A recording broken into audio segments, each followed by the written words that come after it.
throttle only.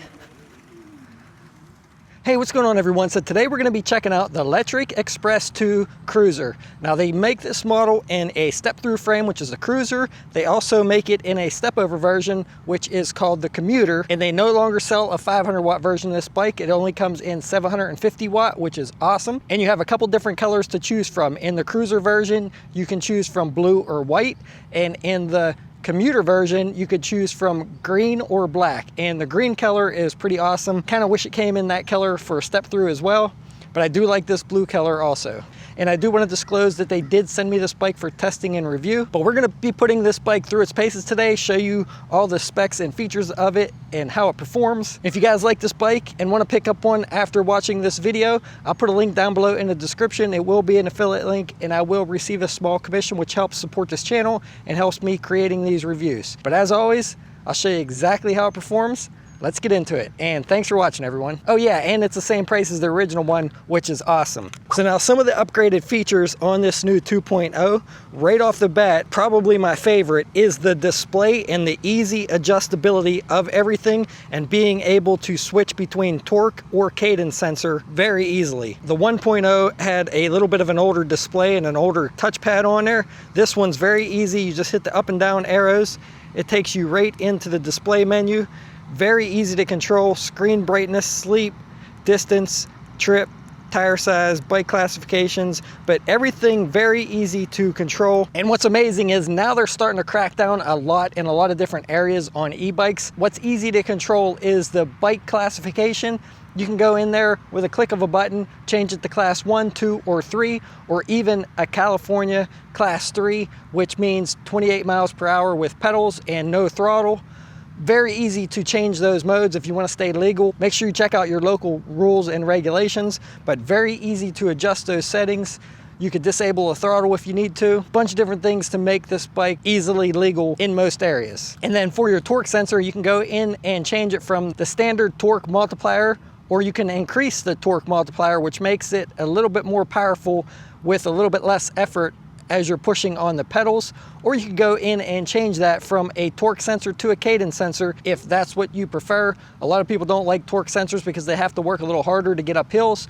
Honestly, I like the torque sensor because it gives you a little bit more exercise, and you always have that throttle that you can just push to help get you up hills if you don't want to push harder on the pedals. And for all of you that are new to electric bicycles and don't know what a torque or a cadence sensor is, a torque sensor, when you push on the pedals, the harder you push, the more power you get out of it. And on a cadence sensor, as soon as you start turning the pedals, as soon as it senses that they're turning, you don't have to put any force or anything on them. As soon as it sees them turning, it puts out a bunch of power to the motor. So it's a little bit easier to control with a torque sensor. So that's why I love that they give you the option of both of those features in this bike. Very easy to change, which the original one didn't have that option. Second nice feature about this bike versus the 1.0 is that your throttle is a thumb throttle on the left-hand side, which makes it a lot easier to shift with your right hand with this trigger shifter, because you don't have to hit the throttle, let go, and then shift like you did on the original one. This one, you can still have your finger on the throttle while you're shifting through the gears over here, and it's just a lot easier. And you do now have an 8-speed Shimano trigger shifter, which leads down to an 11 to 32 tooth freewheel on the rear, and using a Shimano Altus derailleur to shift through those 8-speed gears. And that's nice because on the original version, it only had 7 speeds, and it had a Shimano tourney derailleur, which was a little bit less quality, pretty much basic entry level, versus this Shimano Altus on this one.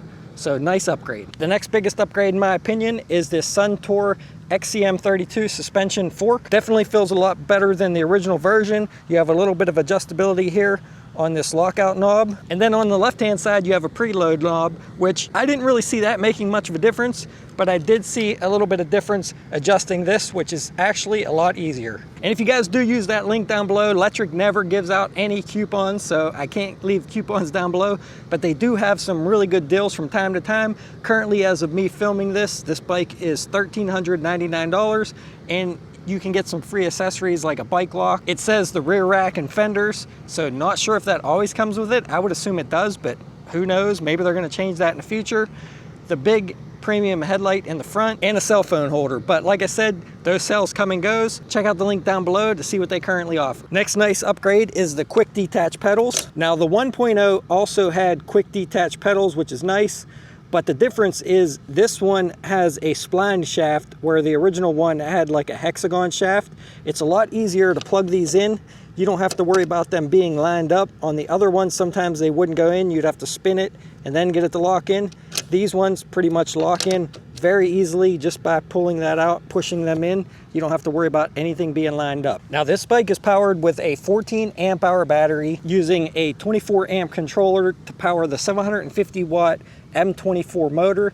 This is a super quiet motor that outputs 1310 watts peak, so it's going to have tons of power to get you up those hills. And guys, this motor is way quieter than the original 1.0. It just feels very smooth, has very good power. When you hit that throttle, you can feel it. It does have the same reflective strip around the tires, which is nice to see. And it's sitting on a pair of 27.5 by 2.10 tires here. Has a nice cruiser style tread on there. And I do love the big headlight on the front. Just looks pretty cool. Now you cannot put a basket on the front. That would have been nice if they gave you some mounts on the front here where you could put a front rack or basket. So keep that in mind. If you need extra storage, if you need that basket on the front, you're not going to be able to do it with this. But you do get a nice rack on the back that allows you to attach a bag, pannier bags, maybe a small basket on the back. It's nice because it has this rail down here that you can do a set of panniers on, but still put a bag up here if you want. And I do like the design of this rack. That way, if you do have the panniers on there, it's not going to go in and hit your rear tire. Some racks cut that back bar a little short, and then your bag can get in there into your rear wheel. Nice spot here to attach bungees if you need to. Pretty much just like their original rack on the 1.0. It's just a nice, easy design rack, and it works well. Another nice feature about this rear tail light, it's a brake light, but it also has turn signals on both the left-hand side and the right-hand side. And then if you push both buttons down, you can actually enable a set of four-ways, and you can go in the settings and make your front light flash as well when you turn the bike on, which is going to be very nice for safety if you're riding at dusk or dawn, or even during the daylight if you want them lights flashing so people can see you. That's a nice safety feature. And for stopping power, this bike's using a set of Star Union 602 hydraulic disc brakes, coming down to 180 millimeter rotors in both the front and the rear of the bike. And now for accessibility, guys, the step over height on this is 19 to 20 inches, depending on where you measure from. It says 18.5 inches on their website, but I was measuring 19 to the low part, 20 to the high part there. And then on the minimum seat height, I was measuring about 32 inches. They say it's a little bit higher on their website, and maybe it'll be a little bit higher if you put a better seat in there, which is my #1 upgrade that I recommend, because Lectric never supplies a soft seat. All their seats are very hard, and I love the Cloud 9. And I bought a cheaper seat that feels way better than this as well. I'll put links down below to those, and also a suspension seat post. But keep in mind that if you put a suspension seat post in here, you are going to lose a few inches. So if you're a shorter rider and like your feet to touch the ground, you may not want that suspension seat post, because it is going to add about 3 inches to your ride. But overall, seat height still goes down pretty low, pretty good for short riders. My wife's 5'3", fits really well on this bike, and this is honestly her favorite bike. Like I said, she used to like the 1.0, but now that we got this one, she definitely likes this one a lot better. And this is probably one of the #1 things I like about the cruiser model, is the ergonomics of it. And it's so easy to adjust these handlebars and this stem, whether you want it up close to you or if you want it down further away and you want to be bent over more. Anything you want, very easy to adjust with this lever here, and get you into a nice riding position quickly and easily. Now, assembly on this bike was very easy. All you have to do out of the box is install this handlebar stem here. There's one bolt down in here that you have to tighten. What's nice is they do give you a torque wrench that you're able to use to get everything tightened. It's a cheap one, but it does work. Don't go by the numbers on here. This center bolt is 6 Newton meters of torque, and these two are 12 Newton meters of torque. You don't want to tighten this one down too tight, because then it'll snug that bearing up too tight and wear your bearing out a lot quicker and make it harder to steer. Once you put the handlebars on, all you have to do is install the front wheel, install the pedals, install the front fender and front light. Now, I do want to mention, when you install this front wheel, they are using a new through axle here, which is kind of unique. Never seen one like this before. It has this thing on the outside. You want to make sure that this is actually expanded whenever you lock that down, because if you put that through there, lock that, and that's not expanded, that will come back out. Very easy to unlock though. You just unlatch it, push that in, give it a quarter turn, and that will stay locked in there. And then you're able to pull the axle out. And then when it comes back through, you want to release that, make sure that's popped out there, and then you're able to go ahead and latch it down nice and tight. Just wanted to mention that because that was kind of unique and a totally different design than any of their other through axles. But overall, guys, just really nice upgraded features, especially with the adjustability in the display, the quietness, the smoothness, and the power of the spike. But let's hop on it, show you guys a little bit of testing and what it can do. And like I said, if you guys are interested in picking one of these up, all the information will be down below. Please consider using the link if you decide to purchase one. Let's get into it. All right, here we go. First hill test, Grassy hill, turbo mode, throttle only. Oh yeah. Guys, I'm very surprised that it pulled me all the way up that hill on throttle only. I started at the second post on this hill, which is what I do in all the testing that I do on these bikes, and it pulled me right to the top, no problem, throttle only. Now let's try from the very bottom and see how it does. Now I'm definitely gonna have to pedal a little bit from the bottom because I don't wanna burn anything out, but we'll see if I can get up it with minimal effort starting from the bottom. All right, here we go. Turbo mode, a little bit of pedaling. No problem, right up it. Again, guys, very impressed with the power and how quiet this motor is. All right, guys, here we go. On the first hill I go up in all my testing, we're in turbo mode. We're gonna use just throttle, and I have it on the display here that shows you input power, motor power, amps, and voltage. So we're gonna see how fast we can make it up this hill with just throttle only. And I'm assuming it's gonna make it up no problem since it made it up that grassy, steep hill very easily. Oh, there goes a baby deer. Actually, what the heck is that up there? 12 miles an hour, 11 miles an hour, 12 miles an hour. So the lowest it dropped was 11 miles an hour. I think that's a fox up there. That is a fox. That was wild. A deer and a fox back there. So 11 miles an hour, guys, was the lowest that it dropped going up that hill, which is excellent. I think the Lectric 3.0 was like, what was it, like 6 miles an hour, I think? And this was at 11, so very, very good power getting up that hill with just throttle only, and the motor was still super quiet. This bike's a great cruiser, guys. Very, very comfortable, and that's what I love about this design, is these swept-back handlebars makes it very comfortable, very ergonomic. Has ergonomic grips here, but it's just a very natural feel the way your palms and hands are rested on these handlebars. That's why I love these swept-back handlebars like this. You're not twisted like this, bent over forward where your back's hurting you.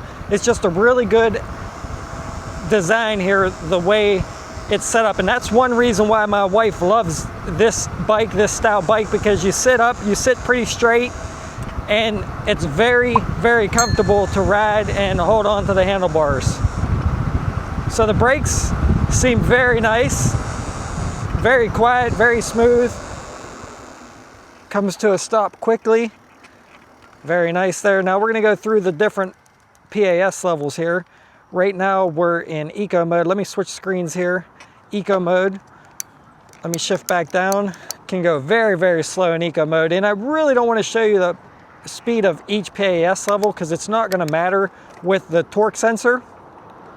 But you can see here 6 to 7 miles an hour, about 7 miles an hour in eco mode. And I can push harder on the pedals to go a little faster.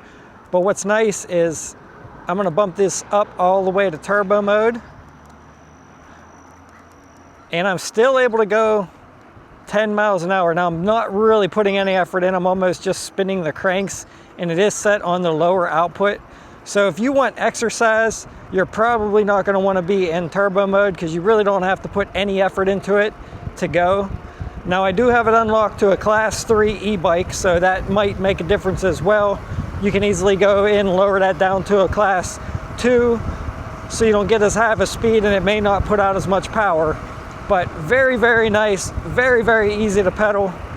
Turbo mode's the mode you're going to want to be in when you're going up these hills. You can always hit the throttle here if you don't want to put as much effort in. and it gets you right up. I mean, guys, I cannot hear that motor at all whatsoever. Now I do notice I feel a little bit of surging here while I'm pedaling and hitting the full throttle here. It's almost like it's hitting that 20 mile per hour cutoff, and it's kind of surging a little bit. I wish that was a little more smooth. It seems like it quit doing it now.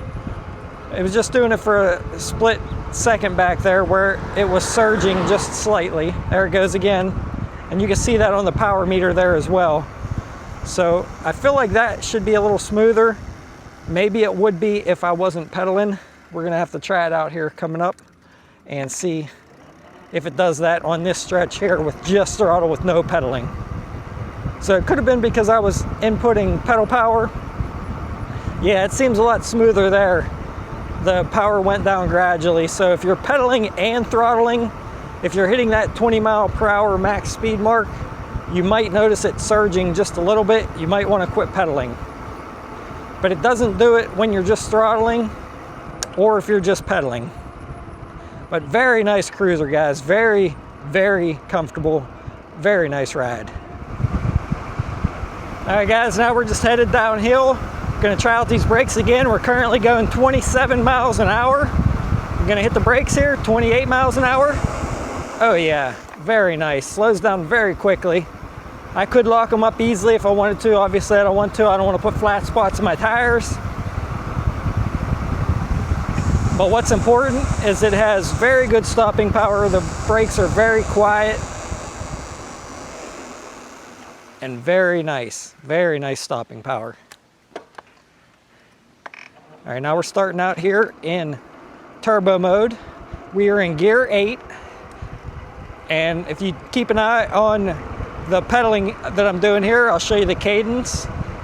But then later on, I'll show you the cadence at max speed. This is 24 miles an hour. So still pretty nice input on the pedals there at 24 miles an hour with that 8-speed shifter. On the 11-tooth cog on first gear. Actually on 8th gear, sorry guys. 8th gear, you're on that small cog there, which is 11-tooth. This is 20 miles an hour. So very nice cruiser here at 20 miles an hour, which is the legal speed limit of a Class 2 e-bike. Suspension seems pretty nice. Now I did put my Cloud 9 seat in here, and it is way more comfortable. This is 25 miles an hour. Still pretty decent on the pedals here. 27. And you can get up to 28 miles an hour with just pedaling as long as you're not using that throttle and you have it unlocked to Class 3, but just make sure it's legal in your area, guys. All right, coming down here, we're gonna be on a straight stretch here soon. We'll see what we can get it up to with the max speed. Very nice Commuter, guys. Even though this is called the Cruiser, I prefer these step-throughs over the step-over bikes. In my own opinion, it's just a lot easier to get on, especially when you're getting up a little bit older in age. You don't, or if you have a big bag on the back, you don't have to step way up over that bag to get on the bike. So we're cruising here in turbo mode. 25 miles an hour, 24.7 on the bike's display. Right around 20, hitting 25 there on a bike display now. So maybe a half a mile per hour, a little bit off on the speedometer on the bike versus GPS. Or the GPS could be lagging behind just a little bit. So 26 very nicely, easily maintained. 27. Cruising around, now I'm at 28. 27 on the bike's display, 28 on GPS, and this is what your cadence is like at max speed. You're not going to be able to maintain this all day unless you have some big beefy legs, because my legs are starting to burn already. But I'm also out of shape, guys. Just cruising in 8th gear here, 19 miles an hour. We're going to hit a hill up here and see how easy it is to pedal up with that torque sensor with the regular multiplier on that torque sensor. And I'm not going to be able to hit the throttle because I'm holding the action cam in my left hand here. Shifted down to 6th gear. no problem, right, guys, right up it in turbo mode. Now, if you have a lot of hills in your area, this is where you might want to bump up the torque multiplier to make it a little bit more powerful when you're pushing on the pedals. If you don't plan on using that throttle, you could always bump that up and then you won't have to push so hard going up hills. But like I said, if you're going less than 20 miles an hour, you can always just hit that throttle. I'm gonna go ahead and shift up a little bit here. Now I'm in 8th gear, cresting the top of the hill a little bit, but right up it, guys, no problem. And we're gonna be going up the steepest hill in town here in about a minute or two, couple minutes, so hang around if you wanna see that.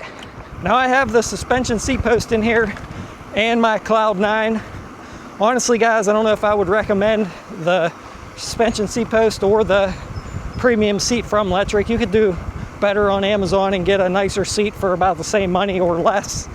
Now, if they're included with the free package with the promotion, then yeah, it's definitely worth getting and it's gonna work just fine. But if not, just get the one off Amazon, and I'll put links down below to those, guys, if you're interested. Gonna hit the train tracks here, try out some suspension. Very nice and comfortable, could barely feel it. Let's hit some bumps. Let's go off a curb up here. Oh yeah, nice. And this bike's pretty light, guys. I'll put the specs up here on the screen. So if you're hauling it on a bike rack, it's gonna be a nice weight for most bike racks. No problems there. Whew. Sorry. I just seen somebody walking across the bridge and it caught me off guard and I chirped that back wheel because I hit the back brake. So I told you guys, you can lock this back wheel up very easily. Kind of hard sometimes when you're trying to film and paying attention to everything, but hitting some bumps here, very nice, guys. Everything sounds tight too. I don't even hear the controller rattling around, which is nice. I don't know if they secured it in the frame or not, but it's definitely not making any noise on this one. So that's a nice upgrade if they did, or the wires might just be preventing it from rattling around. Very nice. A little bit of a steeper curb here. Ugh. Not bad, guys, even one-handed.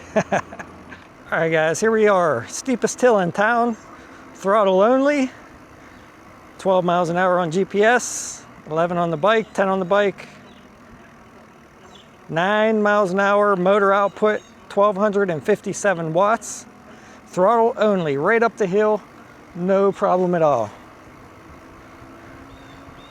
Just throttle, no pedaling. Very nice, guys. And that motor stayed quiet. All right, guys, here we go up the last long hill before my house. And I'm in turbo mode in gear 1, and I'm not putting any effort in at all. And it's pulling me right up this hill. Let me switch screens here so I can see how much output. Motor power is 700 watts. I could push harder and get 1,200 watts easily. And that's in gear 1. Let me bump it up here a little bit. So even though this is a torque sensor, you almost don't have to put any effort into it to get up these hills, which is still really nice, because some torque sensors, you really have to push hard to get up these hills.